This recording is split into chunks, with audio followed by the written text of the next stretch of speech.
네, 벌써 수요일입니다. 그리고 또 날씨는 어떻게 변했죠? 뜨거웠었는데 아침 저녁으로 추워서 문을 닫고 자야 되는 가을이 왔습니다. 시간이 참 빠릅니다.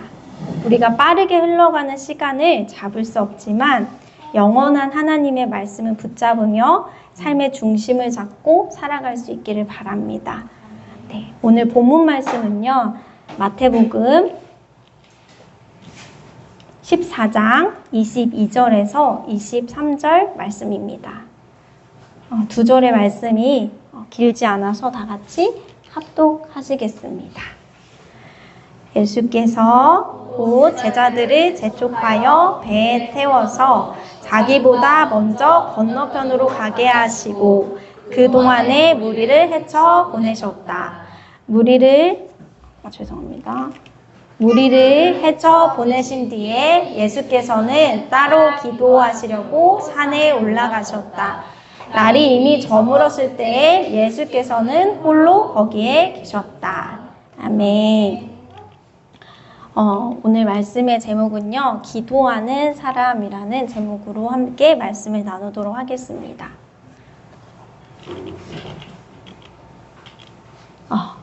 여러분, 2024년을 시작하면서 한 해의 계획 혹시 세우셨나요? 세우셨죠? 네, 저의 이렇게 눈을 피하시는 이유는 내가 계획을 세웠지만 그 계획을 잘 지키지 못하고 있어서 약간 찔림이 있어서 눈이 내려가시는 분들이 계십니다. 네, 우리가 2024년 한 해를 시작하면서 계획을 세우잖아요. 그리고 또 어떤 계획을 세우죠, 여러분? 한 달을 시작할 때 혹시 계획을 세우시나요? 안 세우세요?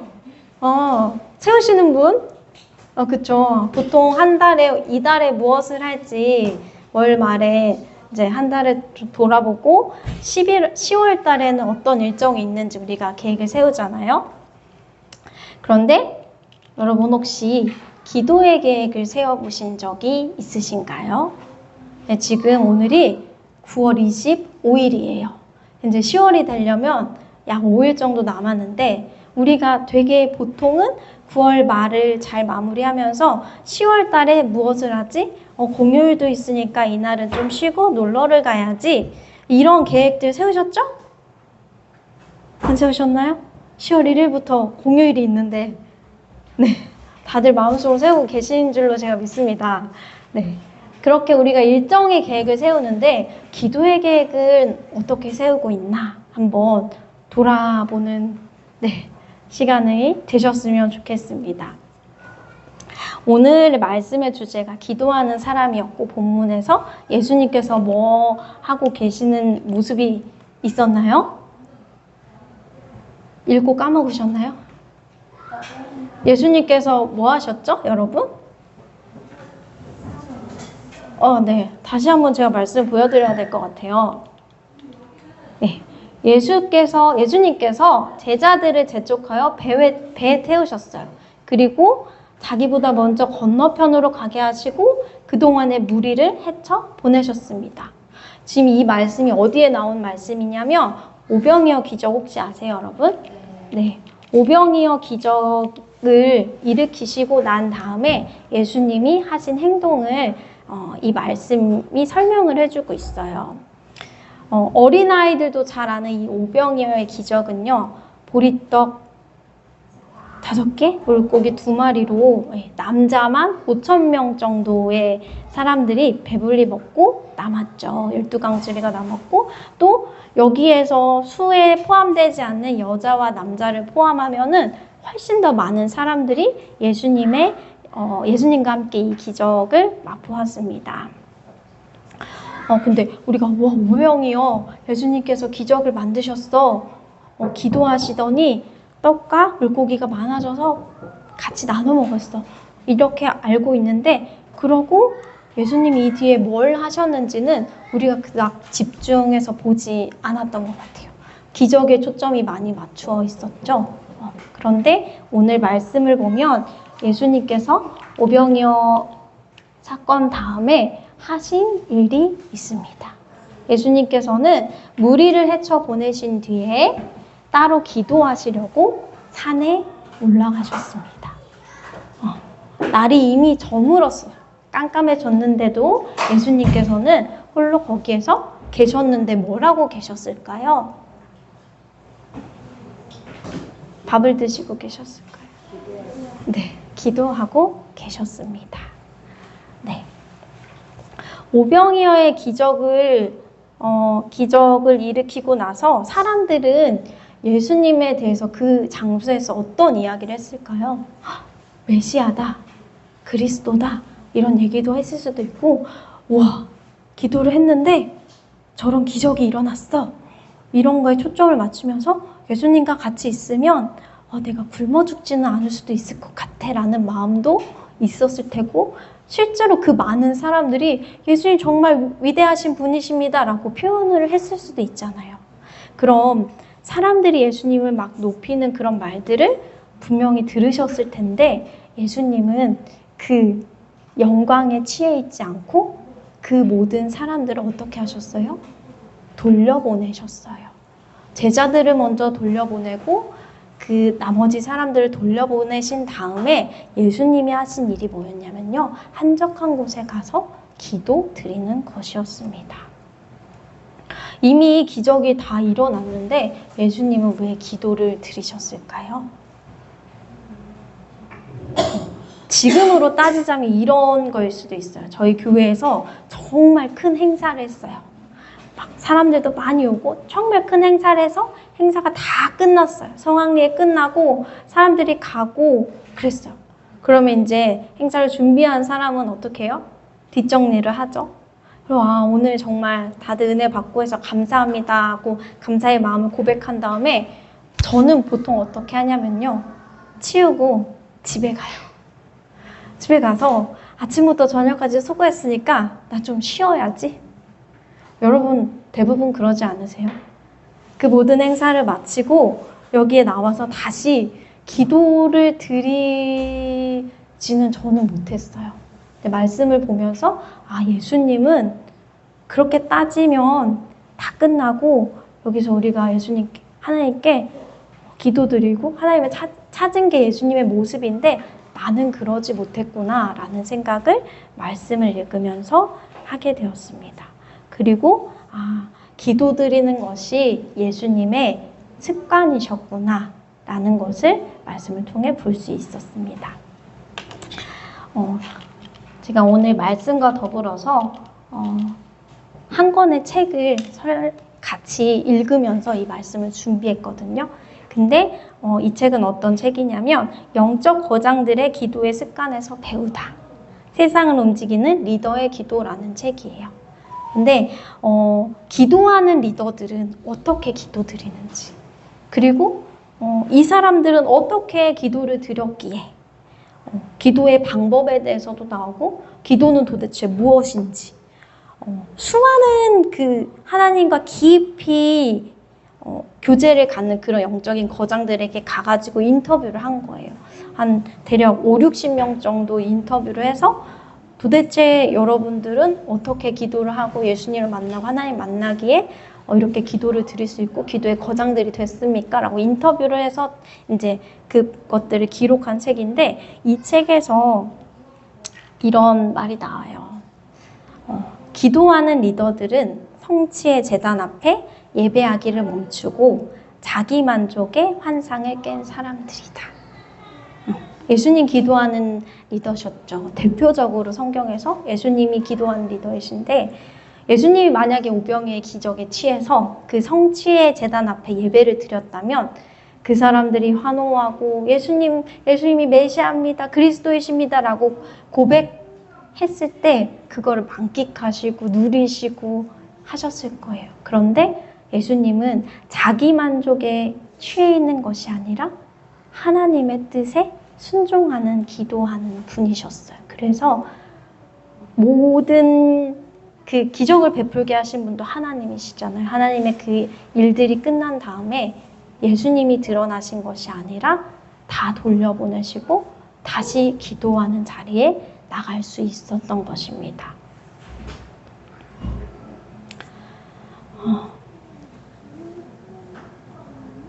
예수님은 자기의 만족을 위해서, 자기의 영향력을 넓히기 위해서 이 기적을 일으키신 것이 아니었습니다.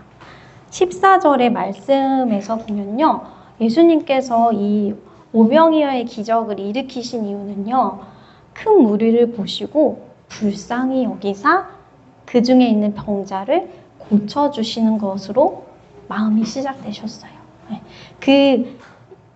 거기에 모인 사람들이 연약한 사람들, 병 고침을 원하는 사람들,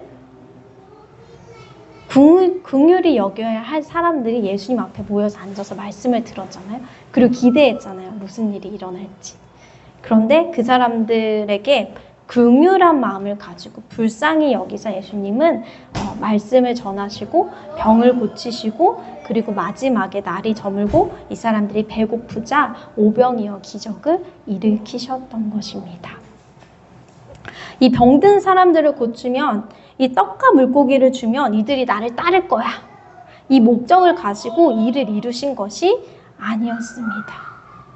자기의 만족과 유익을 구하기 위해서 이 모든 것을 하신 것이 아니라 하나님의 영광을 위하여서 예수님은 이 일을 이루셨던 것입니다. 예수님은 모든 일을 마치시고 기도하셨잖아요.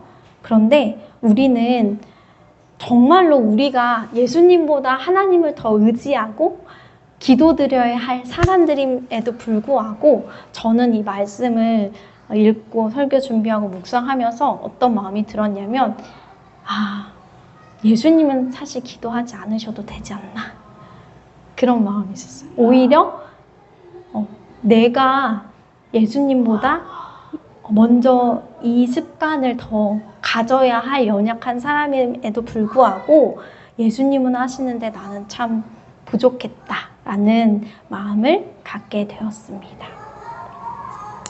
또 한 구절의 말씀을 살펴볼게요. 마태복음 26장 38절에서 42절 말씀인데요. 마태복음 26장 38절에서 42절 말씀은 어떤 환경이냐면, 어떤 배경이냐면, 겟세마네 동산에서 예수님께서 기도드리는 장면이에요. 이에 말씀하시되 내 마음이 매우 고민하여 죽게 되었으니 너희는 여기 머물러 나와 함께 깨어있으라 하시고, 예수님이 제자들에게 부탁하시죠. 내가 이제 이 다음에 십자가 로마 군병들이 잡으러 오잖아요. 그런 상황들이 있으니 나와 함께 깨어있어 기도해 다오라고 부탁하시는 거예요. 그리고 조금 나아 얼굴을 땅에 대시고 엎드려 기도하셨습니다. 그럼 어떻게 기도하셨어요? 내 아버지여, 만일 할만하시거든 이 잔을 내게서 지나가게 해주세요. 그러나 나의 원대로는 마시고 아버지의 원대로, 아버지의 뜻대로 하옵소서라고 기도를 드립니다. 그리고 또 다시 제자들에게 찾아오셔가지고 제자들이 뭐하고 있었어요? 자고 있었어요. 자고 있는 것을 보시고 베드로에게 말씀하시되 너희가 나와 함께 1시간도 이렇게 깨어있을 수 없느냐 라고 말씀하셨습니다. 시험에 들지 않게 깨어 기도하라. 마음에는 원이로되 육신이 약하도다 하시고, 다시 두 번째 나아가 기도하여 이르시되 내 아버지여, 만일 내가 마시지 않고는 이 잔이 내게서 지나갈 수 없거든 아버지의 원대로 되기를 원하나이다 하고, 이렇게 예수님께서 기도를 드리셨습니다. 예수님은 하나님이시지만 인간의 몸으로 오셨잖아요. 그래서 십자가를 지는 일이 예수님께서도 엄청난 고통과 아픔이셨어요.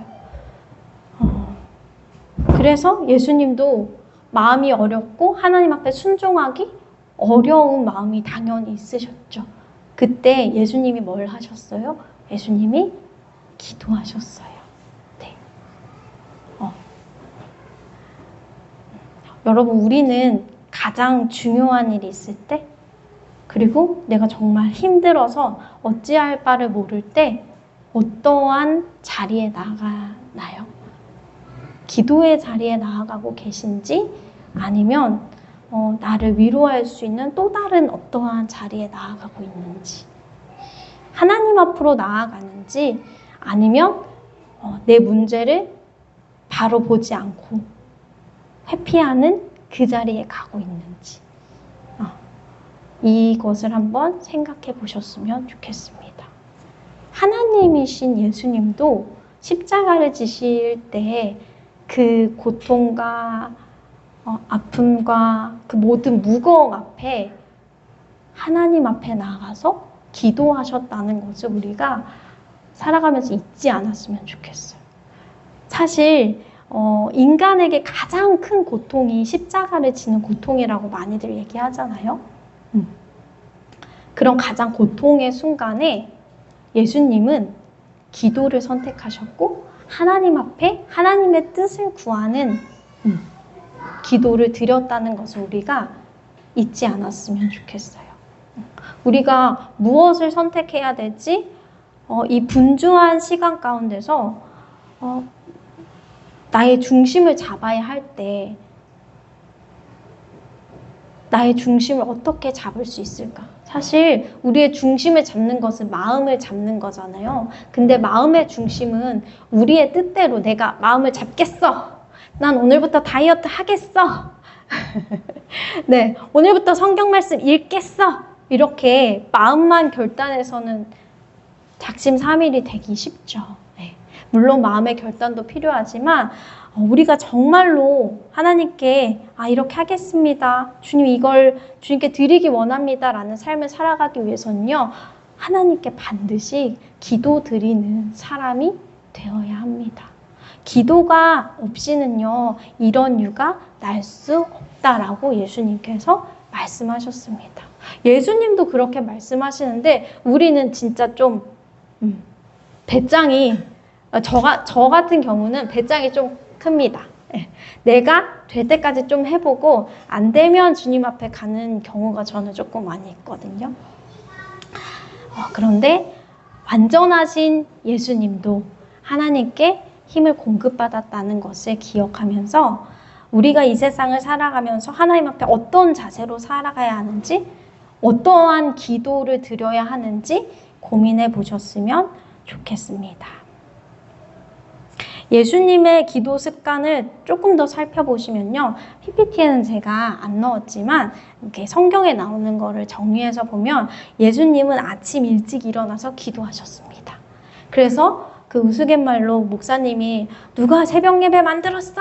이랬는데 예수님이 기도하시면서 내가 만들었다 라고 응답해 주셨다고 그런 예화도 있죠. 예수님은 아침 일찍 일어나서 기도하셨습니다. 그리고 녹초가 되셨을 때도 기도하셨습니다. 사역을 성공리에 마친 뒤에도 오늘처럼 한적한 곳으로 사라져 기도하셨습니다. 시험을 당할 때는 밤새 기도하셨습니다. 겟세마네 동산에서요. 예수님은 항상 기도로 시작하고 기도로 마무리하셨습니다. 그리고 히브리서 7장 25절 말씀에 보면 예수님은 지금도 우리를 위해서 기도하고 계신다고 말씀하십니다. 항상 살아계셔서 우리를 위하여 간구하시는 분이 바로 예수님이십니다.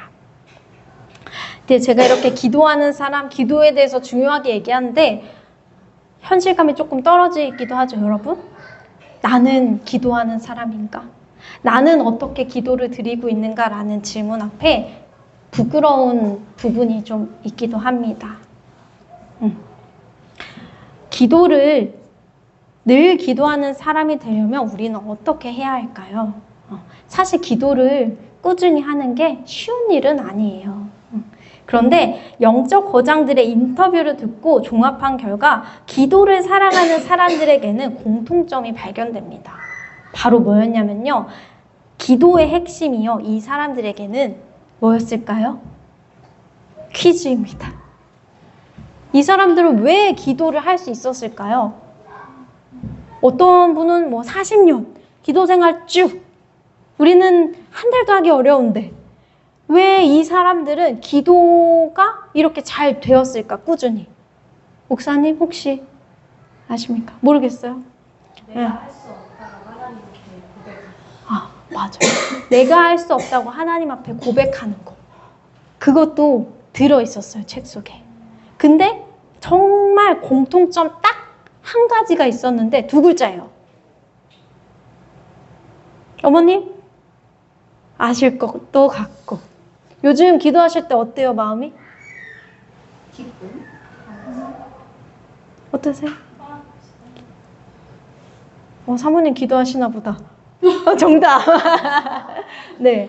이 영적 거장들이 기도를 꾸준히 할 수 있는 핵심은 뭐였냐면 다들 고백하는 게 나는 기도하는 게 너무 기뻐요. 근데 우리는 어때요? 기도하는 게 곤욕스러울 때가 많아요. 새벽에 일어나는 게 눈 뜨는 게 너무 힘들고 또 뭐 꼭 새벽 예배뿐만 아니라 내가 일을 할 때 예수님을 생각하는 게 어렵고 그러니까 기도를 해야 돼 하니까 이게 어떻게 돼요? 기쁘지 않고 의무감이 생겨요. 내가 해야 되는데 못하는 거여서 자꾸 눌리는 마음도 있고 죄책감을 갖는 사람도 있어요. 내가 예수님을 믿는 자녀인데 이렇게 기도를 안 한다고? 그런 마음으로 눌리는 사람들도 굉장히 많아요. 그런데 이 영적 거장들이 이 책에서 이야기할 때는 자기는 기도하는 게 너무 기쁘다고 얘기를 해요. 왜냐하면 기도는 그런 부담감과 의무감과 책임감으로 하는 것이 아니라 예수님과 만나는 시간, 예수님과 연결되는 시간, 예수님의 마음이 내 안에 들어와서 나의 이 죄악된 모습이 씻겨져 내려가고 내 죄악된 마음들이 보여지는 시간, 고백하는 시간이기 때문에 죄악된 세상에서 그 죄를 끌어안고 살다가 기도 드림으로 예수님을 만날 때 비로소 예수님께 나의 그 죄를 고백할 수 있기 때문에 기도는 너무 기쁘다. 예수님께 나의 죄를 맡길 수 있고 고백할 수 있기 때문에 나의 짐이 덜어지는 시간이기 때문에 예수님을 만나는 시간이기 때문에 기도가 기쁘다라고 이 사람들은 고백을 해요. 제가 이걸 보면서 되게 많이 회개하는 마음이 들더라고요. 제 안에도 기도가 일이었어요. 의무감으로 기도드린 날이 굉장히 많았고 물론 정말 기쁘게 하나님의 임재 가운데 기도드린 날도 많았지만 반반일 수도 있고 60대 40일 수도 있고 그 의무감과 형식과 그 짓눌리는 마음으로 하나님을 만나는 그 기쁨을 회복하지 못하는 기도가 되게 많았구나라는 생각에 조금 죄송했어요. 그리고 동시에 어떤 마음이 들었냐면 기쁘고 감사했어요. 아, 이제 내가 기도를 드릴 때 어떤 마음으로 기도를 드려야 되는지 감이 오는 거예요. 내가 새벽 예배를 드리지 못했어도 아침에 눈 뜨자마자 그래서 어떤 기도가 나오냐면요. 눈 뜨면 시편 23편에 묵상이 돼요. 여호와는 나를 지키시는 목자시니 주님 오늘도 저를 지켜주셔서 감사합니다. 그러고 무릎 꿇고 일어나는 거예요. 저희 요즘 새벽 예배 쉬고 있잖아요. 네. 근데 눈을 뜰 때 예수님 감사합니다. 오늘도 제가 예수님 안에서 살아가게 해주셔서 감사합니다. 나의 기쁨 대신 주님을 찾고 눈을 뜰 수 있는 거에 너무 감사한 거예요. 이게 시작이구나. 그런 생각이 들었습니다. 여러분도 우리가 기도의 제목이 이루어져서 기도하는 것이 아니잖아요. 기도의 목적이 있어서 기도하시나요?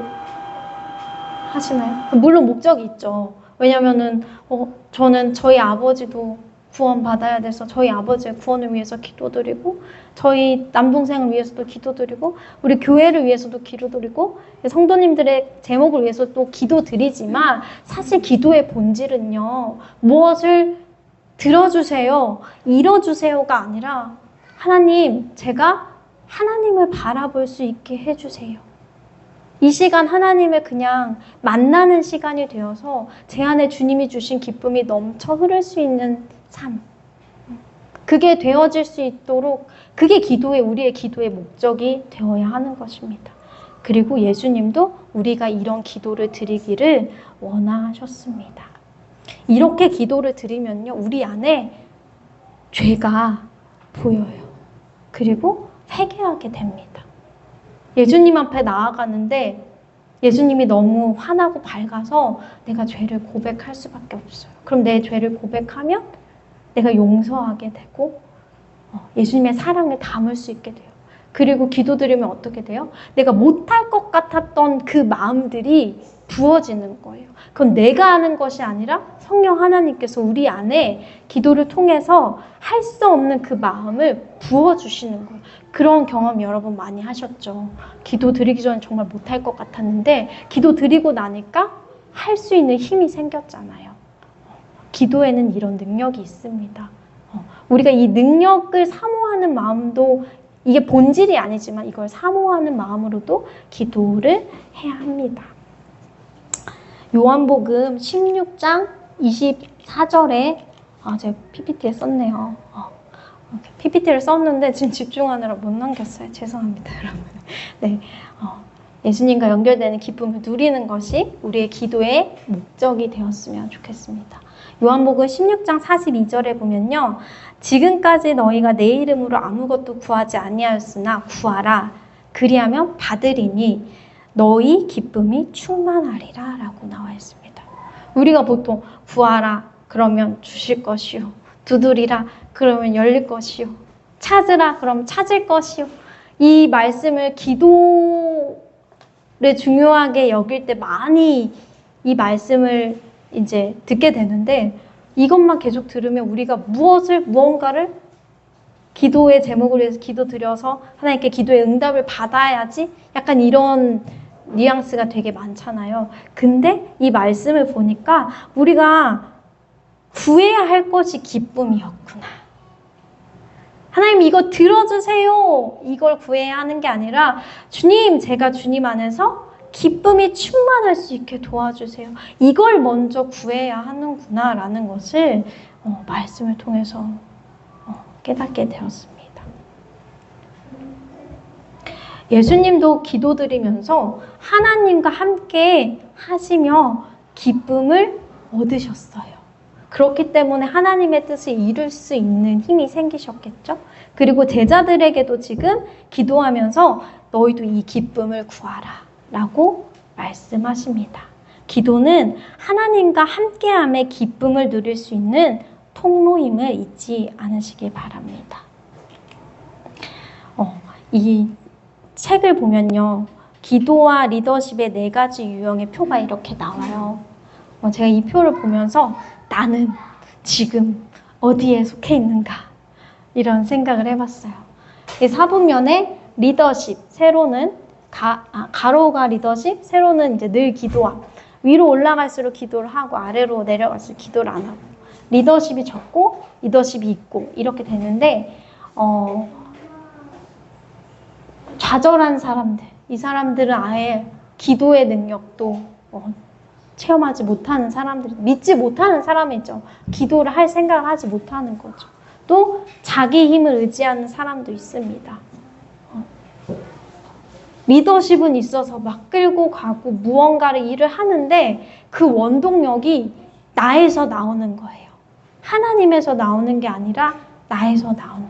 그래서 자기 의로 교만하고 높아지는 사람들. 기도하는 사람들 중에는 기도하는 리더도 있고요. 기도하는 동역자도 있습니다. 우리가 어떠한 교회를 이렇게 봐도 리더십 있는 사람이 있고 섬기는 사람이 있잖아요. 그래서 기도의 동역자가 될 수도 있고 기도의 리더가 될 수도 있습니다. 그런데 나는 지금 하나님 앞에서 어떠한 모습으로 기도드리면서 살아가는지 이 사분면을 보면서 한번 현재의 나의 모습을 바라봤으면 좋겠어요. 그리고 우리가 교회뿐만 아니라 각 가정에서 한 사람이라도 기도하는 리더가 세워졌으면 좋겠다. 각 가정에 한 명만이라도 기도하는 리더가 있으면 기도는 땅에 떨어져서 썩지 않잖아요. 죽지 않잖아요. 내가 그런 우리 가정에 기도하는 리더가 되겠습니다. 라고 이 시간 하나님 앞에 다짐하고 고백할 수 있기를 바랍니다.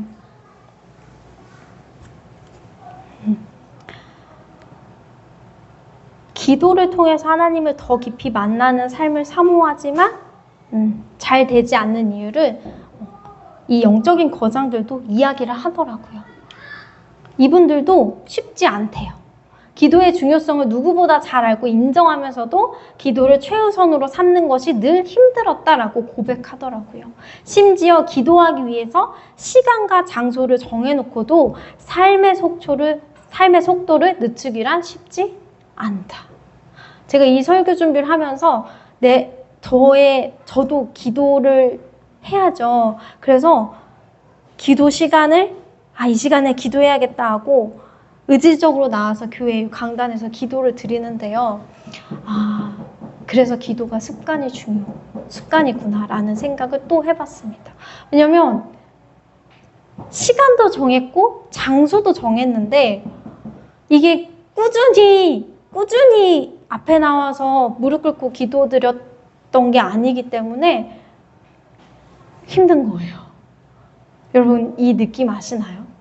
내가 하나님께 기도 드리러 나아가는데 딴 생각도 들고 지금 꼭 안 해야 되는 것도 막 떠오르고 이 깊이로 들어가기가 어렵구나라는 생각을 몇 번 했어요. 그래도 어떻게 했냐면요. 그래도 나왔어요. 저는 교회에 나와야 되니까 나올 때마다 기도 드리면 되는데 사실 그게 또 쉽지 않아요. 교회 와가지고 할 일이 더 먼저 눈에 많이 밟혀요. 청소도 해야 되고 식사 준비도 해야 되고 설교 준비도 해야 되고 애들도 또 뭐 해줘야 되고 그러니까 기도는 뒤에 가는 거예요. 뒤에 가면은 결국은 빠뜨리고 가요. 이게 되게 오래 조금 반복이 됐었거든요. 근데 하나님께서 계속 기도하라는 감동을 주셔서 교회에 매일 오니까 내가 그럼 기도를 하고 뭔가를 시작하자 다짐을 했지만서도 이 교회에 나와서도 그게 쉽지 않다라는 것을 제가 되게 많이 느꼈던 것 같아요. 그래서 지금 이렇게 시간과 장소를 정해놓고도 하나님 앞에 집중해서 기도드리는 것이 쉬운 일이 아니구나. 그 마귀 사단이 우리가 하나님 앞에 깊이 나아가는데 당연히 방해하겠죠. 영적인 세계이기 때문에. 그래서 여러분도 한번 생각해 보셨으면 좋겠어요.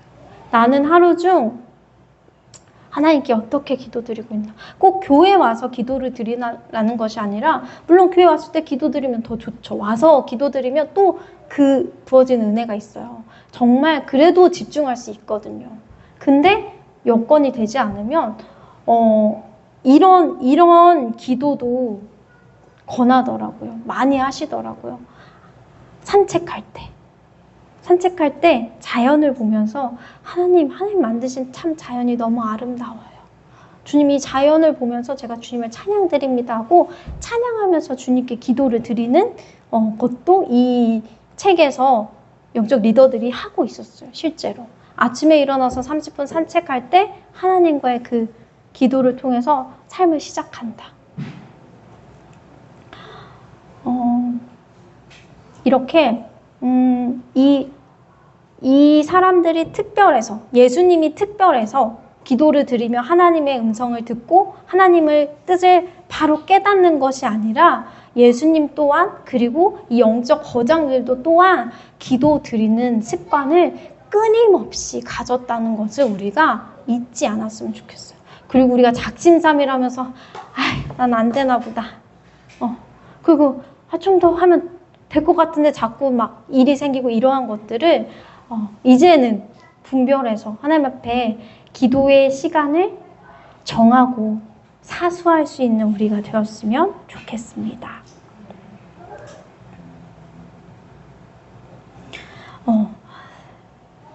사실 시간을 드린다는 것은 그리고 또 물질을 드린다는 것은 또 우리가 하나님 앞에 무엇을 드리며 살아가죠? 나의 삶, 재능, 달란트를 드리면서 우리가 하나님께 살아가잖아요. 그리고 또 뭐가 있어요? 우리의 자녀도 하나님 우리에게 맡겨주셨지만 우리의 소유가 아니라 우리가 하나님께 내어드리면서 양육하는 거잖아요. 이렇게 시간, 물질, 재능, 자녀, 우리의 삶은요 하나님께 우리가 드리는 거예요. 이 드리는 것은 무엇을 의미하냐면요 하나님 이것은 제 것이 아닙니다. 사실 시간이 우리 거예요? 아니죠. 물질이 우리 건가요? 아니에요. 이거 하나님의 관점에서 보면요. 하나님은 우리에게 그냥 주신 거예요.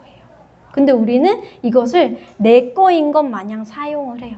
그래서 내가 오늘 하루를 어떻게 뭘 하며 지낼지 계획을 세우잖아요. 그 계획을 세울 때 내가 우선이 돼서 계획을 세울 때가 참 많아요. 그런데 우리는 하나님께 먼저 시간도 내어드리고 우리의 물질도 내어드리고 우리의 재능도 내어드리고 우리의 자녀도 하나님께 내어드릴 수 있는 그런 삶을 살아가야 합니다. 그것은 하나님 앞에 우리가 믿음으로 믿음을 보이는 거예요. 하나님, 저에게 이 모든 것을 주신 분은 하나님이십니다. 그리고 저의 주인은 하나님이십니다. 시간을 들이지 못한다는 것은요, 다시 한번 생각해 봐야 돼요. 또 물질도 마찬가지예요. 내가 하나님 앞에 못 드려. 그러면 이것도 생각해 봐야 돼요. 자녀를 내 소유로 여기면 이것 또한 하나님이 주인이 된 것이 아니라 내가 주인이 되어서 뒤바뀌어서 살아가는 것임을 우리가 기억했으면 좋겠습니다. 이 책에서 처음으로 인터뷰를 한 여성이 한 명 나오는데요. 그 여성분의 이야기를 이제 소개하고 말씀을 이제 마치도록 하겠습니다. 로스벨이라는 여자분이 나오는데요. 이 로스벨은요, 지레바틴 교전 지역에서 40년간 대량 학살 희생자들을 위해 봉사한 숨은 영웅이에요. 그녀는 세상에서 가장 살기 힘든 지역에서 극도로 효과적인 조직을 일구고 있습니다. 대부분의 사람들은 이 위험하고 고된 일을 40년은커녕 단 몇 달도 버틸 수 없을 거라고 합니다. 하지만 로스벨이라는 이 여자는 늘 기쁨으로 이 일을 감당하고 있고, 이 사람이 내가 이거를 할 수 있는 비결이 바로 뭐냐면 이라고 물어봤을 때 기도라고 대답했습니다.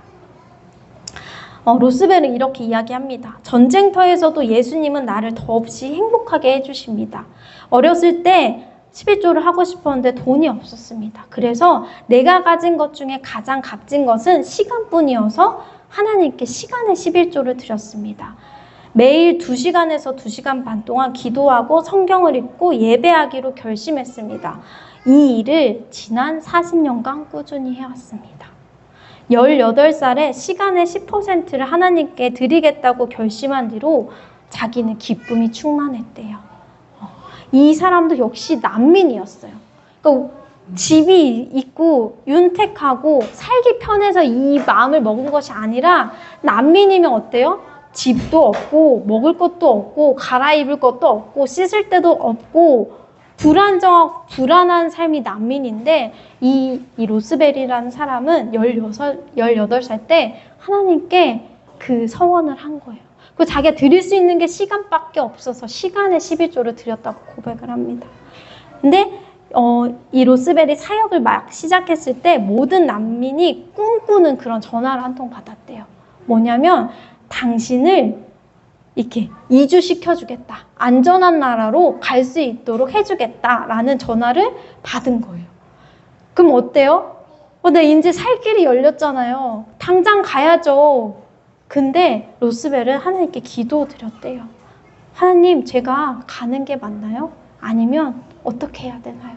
그런데 이게 무조건 나한테 좋은 일이잖아요. 하나님의 선물이다. 하나님 나한테 선물 주셨다 이렇게 여기지 않고 기도했을 때 하나님께서 꿈에서 너가 이곳에 머물면서 너희 동포들을 위해서 도와줘라, 섬겨라, 이런 꿈을 몇 번을 꿨대요. 그래서 이 로스벨이 난민으로 계속 남아있기로 결심을 하고 계속 그 땅에 남아서 하나님이 주신 삶을 살아갑니다. 현재 그래서 어떻게 시작했냐면, 몇몇 아이들을 자기 집에 데려오는 것으로 사역을 시작했는데, 지금은 수천 명의 피난민 아이들을 섬기고 전쟁 피난민들에게 교회를 개척하고 농사를 짓도록 훈련하는 그런 영적인 리더, 거장이 되었다고 합니다. 이 대단한 사람인 것 같은 로스벨의 기도는 어떻게 시작되었냐면 아침에 30분간 홀로 산책하면서 기도하는 시간을 가졌다고 합니다. 매일 아침 예수님과 산책하며 자연을 보며 예수님을 발견하고 찬양 드리는 시간을 가졌대요. 거미줄을 보면서 하나님이 하찮은 거미줄도 지어서 거미가 살게 하시는데 주님께서 만드신 그 천국을 사모하는 마음을 그때 품고 하나님 찬양 드렸다고 합니다. 난민이었는데도 불구하고요. 그리고 또 시간이 지나면 이제는 팀원들과 함께 모여서 30분 기도드리고 수시로 정말 위험한 상황이 많이 하루 중에도 있는데 누가 막 이렇게 공격을 하고 죽일 수도 있고 그런 환경에서도 수시로 하나님께 기도를 드린다고 해요. 그러면 하나님께서 또 다른 사람 위해서 기도하라는 감동을 주시고 그게 이렇게 이어져서 40년 동안 하나님 앞에 기도하는 사람으로 살아갈 수 있었다라고 고백을 합니다.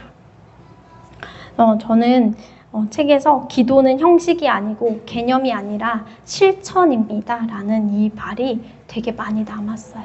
기도해야지, 기도하겠습니다 이런 말을 크리스천들이 굉장히 많이 하는데 그런 말을 하는 거에 비해서 정말 내가 얼마나 많은 기도를 하나님 앞에 그리고 내가 뱉은 그 말에 책임을 지고 있나 라는 생각도 해보았습니다. 이 로스벨이라는 여성은요, 생산성을 목표로 삼지 않고 예수님의 교제에 많은 시간을 허비한다고 합니다. 사람들을 꾸준히 섬기고 열매를 맺을 수 있는 비결은 예수님을 깊이 누리는 시간을 내는 것에서 시작된다고 그녀는 얘기합니다. 그래서 하루에도 예수님께서 주시는 기쁨을 받지 않으면 나는 이 일을 결코 할 수 없다고 고백합니다. 로스벨의 비결은 바로 예수님입니다. 내가 하루 중 어떤 일을 만나든 예수님으로 인해 내 안에는 행복이 가득합니다 라고 고백을 했어요.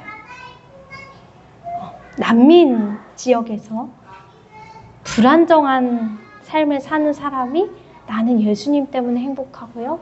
예수님 안에 기쁨을 누리면서 이곳에 있는 것이 감사합니다라는 고백을 할 수 있다는 게 저는 굉장히 크게 많이 와닿았어요. 그리고 나는 정말 안정적인 상황에서 하나님을 믿고 예수님을 믿을 수 있는 환경에도 불구하고 내가 게으르지 않았나. 하나님 앞에 조금 더 마음을 다잡고 분발해야겠다. 이런 생각도 하게 되었습니다. 이 시간 우리가 로스벨의 기도를 통해서 그리고 많은 기도의 사람들의 기도의 습관을 보면서 기도에 대한 무거움을 가지기보다는 하나님 앞에 기도하는 기쁨이 무엇일지 우리가 궁금해하고 사모하는 마음으로 이 기도라는 두 글자를 다르게 바라봤으면 좋겠어요. 기도의 훈련을 할 때 성경을 묵상하면서 기도드리는 것을 이 영적인 거장들은 추천했습니다. 하나님의 말씀을 읽으면서 그 말씀을 입으로 고백하면서 그것이 기도가 되게 해보세요. 성경 말씀을 기도의 언어로 삼아보세요. 또 아까도 얘기했지만 아침에 일어나서 시편 말씀으로 찬양을 드리며 기도드려보세요. 산책을 하며 운동을 할 때도 하나님 앞에 기도드릴 수 있잖아요. 또 집에서 청소를 할 때 내 마음을 청소해 주세요 하고 하나님께 기도드릴 수 있죠. 지혜가 부족할 때 우리가 잠언 말씀을 하나님의 지혜를 구하며 기도드릴 수 있고요. 특별히 하루를 마무리하는 저녁에는요. 오늘 하루를 돌아보면서 하나님 나한테 어떻게 함께 하셨는지 그리고 내가 부족한 것들, 죄지었던 것들을 돌아보며 회개하는 성찰의 기도를 잠자기 전에 하라고 많이 한다고 기도의 거장들은. 그래서 그 해가 지고 잠이 드는 그 전 순간에 하나님 앞에 나의 죄를 고백하는 그런 회개의 기도를 많이 드린다고 합니다. 그리고 가장 중요한 거 아무것도 요구하지 않고 예수님을 임재를 느끼는 시간을 가지는 거. 이것이 우리가 훈련해야 할 기도의 모습입니다. 여러 가지 다양한 예수님을 만나는 방법들을 제가 짧게 그리고 빠르게 소개를 해드렸거든요. 얘기하느라 PPT를 그런데 이 중에서 듣다가 난 이런 기도를 한번 도전해 봐야겠다 이런 마음이 드셨던 분도 있을 거예요. 네. 어제 저희 유진이랑 얘기하면서 우리 유진이는 운동은 매일매일 한대요. 그래서 그럼 유진아 운동을 할 때 기도를 드려봐 이렇게 얘기를 했거든요. 그러니까 자기 자신에게 맞게 감동이 오는 방법대로 하루에 시간을 내어서 예수님을 만나는 시간을 가지셨으면 좋겠습니다. 이제 기도는 하나님께 먼저 시간을 내어드림으로 시작됩니다. 세상을 잠시 떠나 기도에 집중하면 우선순위가 바로 잡힙니다. 자신의 영향력을 키우기를 멈추고 우리의 우상을 키우는 것을 멈추고 하나님을 추구하는 삶을 살아갈 수 있기를 예수님의 이름으로 축복합니다.